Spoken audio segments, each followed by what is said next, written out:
Assalamualaikum warahmatullahi wabarakatuh. Izin mengenalkan diri. Nama saya Muhammad Septian Rizky, NIM 112402884 dari kelas eh, Teknik Geologi G. Di sini saya akan menjelaskan mengenai tugas presentasi mengenai sangiran mata kuliah paleontologi. Untuk presentasi kali ini kita akan bahas mengenai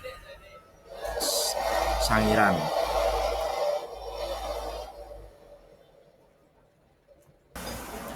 Ada pula lokasi penelitian kita yaitu berada di Sangiran yang terletak kurang lebih 17 km ke arah utara kota Solo dan secara administratif termasuk wilayah Kalijambi, Kabupaten Sragen, Provinsi Jawa Tengah.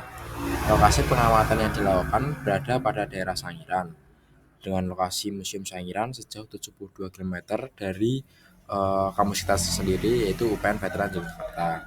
Terletak di area utara kota Solo, secara masif masuk ke Kabupaten Kalijambi, Sragen,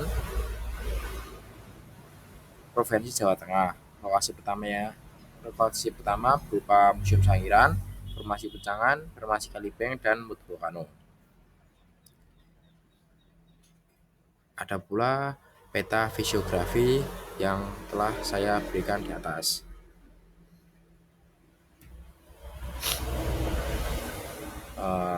Untuk peta fisiografi sendiri yaitu terletak pada zona fisiografi Jawa menurut Van Bemmelen 1949. Di kawasan Sangiran terletak pada zona fisiografi yang tumpang tindih yaitu batas selatan zona Kendeng dan batas utara zona Solo atau sub zona Ngawi.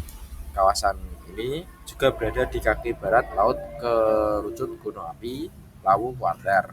Zona Kendeng dan Solo merupakan depresi tengah Jawa yang di dalamnya sedimen vulkanik klastik hingga berumur Miosen hingga Pleistosen dengan cepat diendapkan menurut Satyana dan Armandita 2004. Kemudian sedimentasi yang cepat dan gradian panas bumi yang tinggi akibat kedekatannya dengan busur bumi, api, Miosen dan Kuarter telah menimbulkan kondisi elistional yang menyebabkan banyak lempung bertekanan tinggi yang bergerak dan menusuk ke atas sebagai aliran diapirik dan letusan gunung api lumpur menurut Satyana dan Asnidar 2008.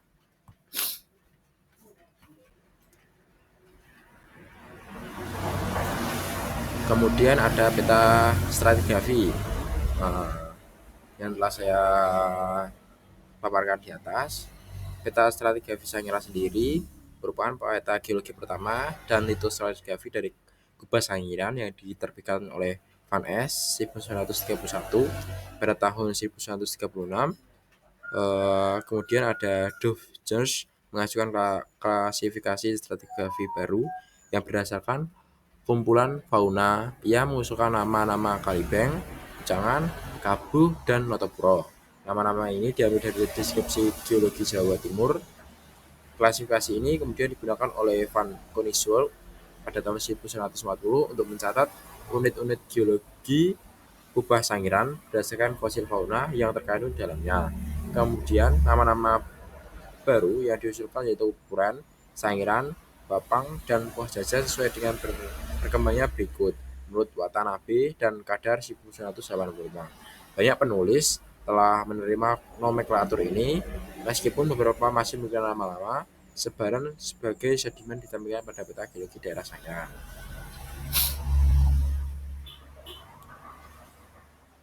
Sesuai penelitian yang kemarin kita didapatkan bahwa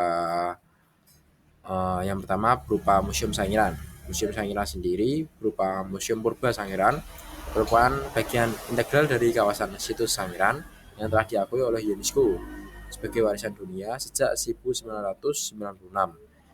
Museum ini terletak di Desa Grigilan, Kecamatan Kalijambi, Kabupaten Sragen, Jawa Tengah.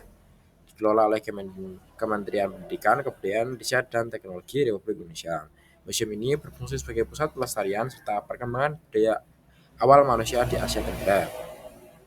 Bagaimana Museum modern yang diresmikan pada tahun 2011 mengusung konsep edukatif dan interaktif terbagi dalam beberapa zona utama: zona pengetahuan, zona laboratorium, zona diorama, dan zona edukasi anak. Salah satunya daya tarik utama museum adalah replika tengkorak Homo erectus Sangiran yang ditempatkan berdampingan dengan visualisasi evolusi manusia dan konteks lingkungan purba, menurut Widianto.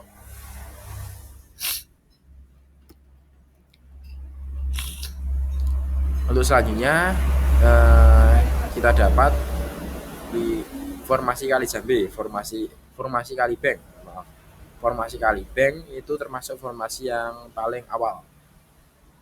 Dapat kita terangkan bahwa formasi Kali Beng merupakan unit stratigrafi tertua di kawasan Sangiran. Jadi formasi Kali Beng adalah formasi paling tua di daerah Sangiran dan tersusun atas lempung laut dalam hingga sepih yang mencerminkan lingkungan pengendapan laut dalam pada masa akhir Miosen hingga awal Pliosen. Endapan ini kemudian menjadi dasar bagi pengendapan formasi-formasi di atasnya seperti Pucanga dan Kabuh, menurut Yulianto et al. 2019. Kemudian ada formasi Pucangan. Formasi Pucangan berupa formasi di atasnya formasi Kali Beng. Dapat kita jelaskan bahwa formasi Pucangan dikenal sebagai lapisan utama tempat ditemukannya banyak fosil hominidan dan vertebrata lainnya. Jadi dalam formasi Pucangan ini banyak ditemukannya fosil berupa fosil hominidan dan fosil vertebrata. Dengan umur Pleistosen awal, formasi ini terdiri dari tas satuan breksi vulkanik bawah atau BVB berupa anggota lempung diatomik ALD dan anggota lempung hitam ALH yang menunjukkan perubahan lingkungan dari estuari, danau hingga daratan, menurut Yulianto et al. 2019. Kemudian ada formasi Kabuh. Formasi Kabuh sendiri berumur Pleistosen tengah dan terdiri dari endapan fluviolaktrin yang lebih stabil. Endapan ini menjadi tempat pelestarian lanjutan fosil manusia purba, khususnya Homo erectus. Komposisinya lebih besar yang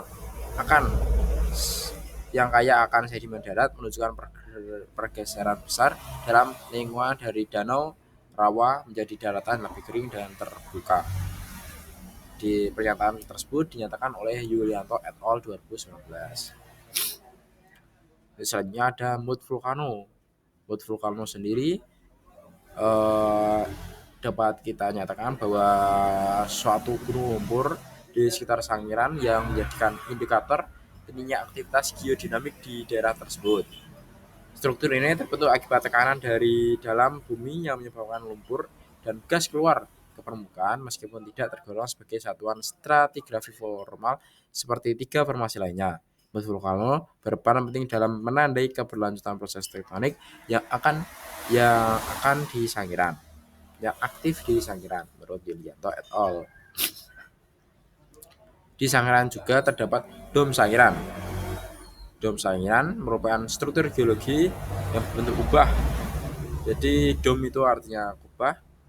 Jadi di Sangiran ada kubah yang dinamakan kubah Sangiran, yang terbentuk akibat pengangkatan tektonik pada masa Pleistosen di lembah Sungai Bengawan Solo, Jawa Tengah. Proses ini menyebabkan lapisan sedimen tua yang terangkat dan tersingkap akibat erosi. Jadi terangkat dan tersingkap ini sehingga mengangkat berbagai fosil manusia purba, fauna, dan artefak budaya. Wilayah ini menjadi salah satu situs paleoantropologi terpenting di dunia karena menyumbang sekitar 50% fosil Homo erectus yang ditemukan secara global. Jadikannya kunci dalam studi evolusi manusia. Walu Sartono 1991 dan Simanjuntak et al. Pada Sangiran sendiri terdapat beberapa fosil-fosil yang ditemukan seperti pada formasi Kali Beng ditemukan Sepidia lordi, Elongaria orientalis, Sulcopyractrucle.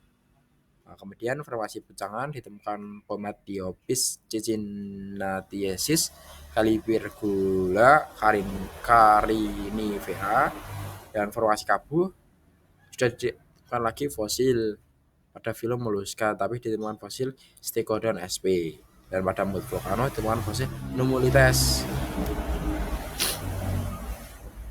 Nah, dari presentasi yang saya sampaikan, dapat beberapa kesimpulan. Yang pertama berupa situs Sangiran merupakan situs paleoantropologi yang terpenting di dunia di Sragen, di Jawa Tengah.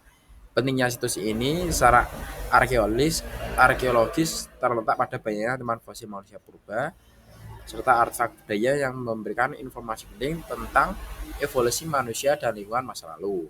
Kemudian, temuan penting di situs Sangiran mencakup fosil Homo erectus, berbagai moluska laut, air tawar, serta artefak litik seperti serpian dan kitas Sangiran. Formasi geologi di Sangiran terdiri dari 4 formasi dari stratigrafi utama, berupa Kalibank, Pucangan, formasi Kabu, formasi Ngatopuro, Volcano.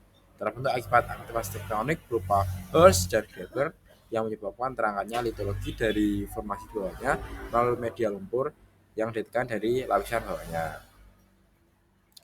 Ada pula daftar pustaka yang saya gunakan berupa yang di atas. Dan cukup sekian dari presentasi saya yang dapat saya sampaikan. Mohon maaf bila ada salah kata dan salah pengucapan. Dan sekian, terima kasih. Wassalamualaikum warahmatullahi wabarakatuh.